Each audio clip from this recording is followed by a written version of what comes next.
So I'm obviously here at Yellowstone National Park and I feel like a nitwit because someone was telling me like check the schedule for Old Faithful. That would be Old Faithful. And when I got here I was like, oh perfect, it's going off. No, it just does that. That's not the spewing thing. So great job, Abigail.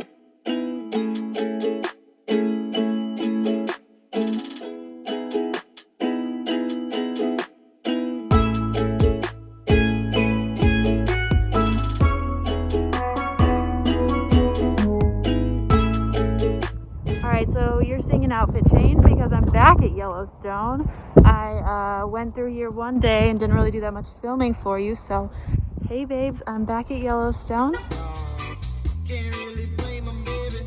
I got lost. Can't even blame 'em, baby. I fell off. Deep in the woods going, we get out. Deep in the woods going, we get out.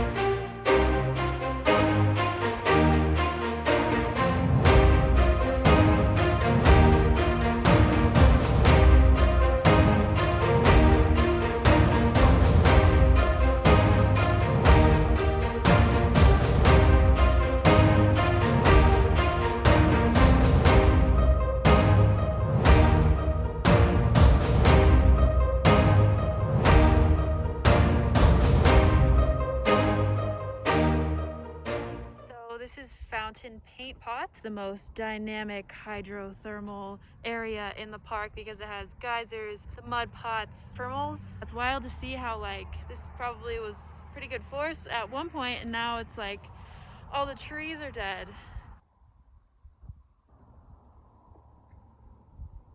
So I was just talking to a ranger who is sitting over here kind of predicting the times that some of these are going to go off.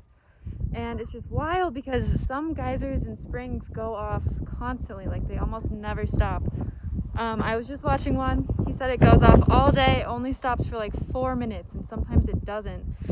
And then some of these bigger ones, they don't really go off, but they'll go off every now and then for like half an hour, but some only go off for like a couple minutes.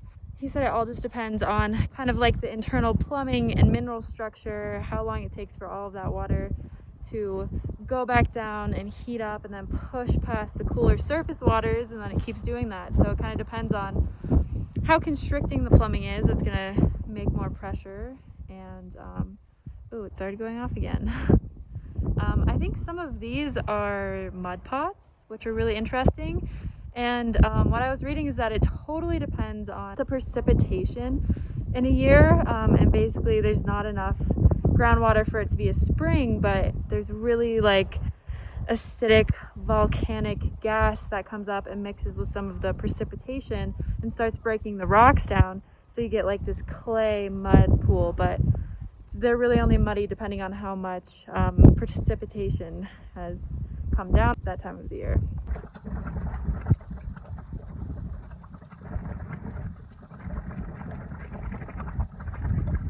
This is red spouter. It's a mud pot, and in the spring when there's a lot of snow melt, it's splashing hot mud everywhere, but right now, the end of the summer season into fall, it's just really dry. There's not a lot of precipitation, so it becomes just this steam vent.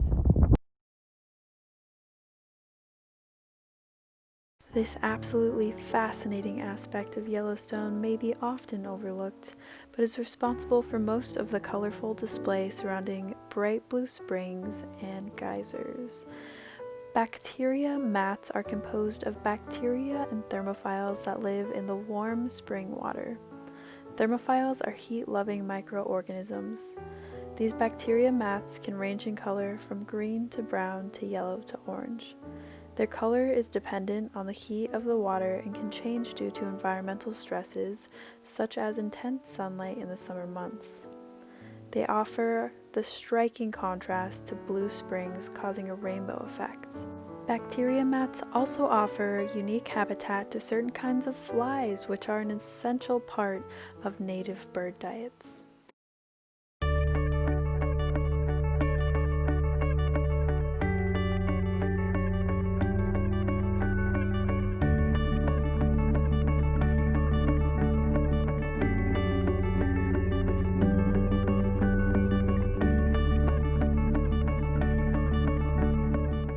As I was leaving the park on this beautiful sunset evening, I started to notice there were all of these fish jumping out of the water. I have no idea what they were doing in this river, but it was pretty interesting to watch.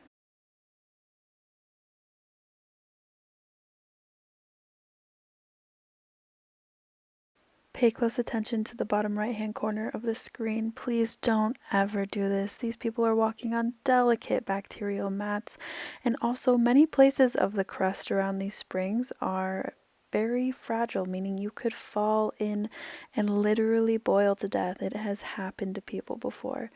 Don't be these people. Thank you.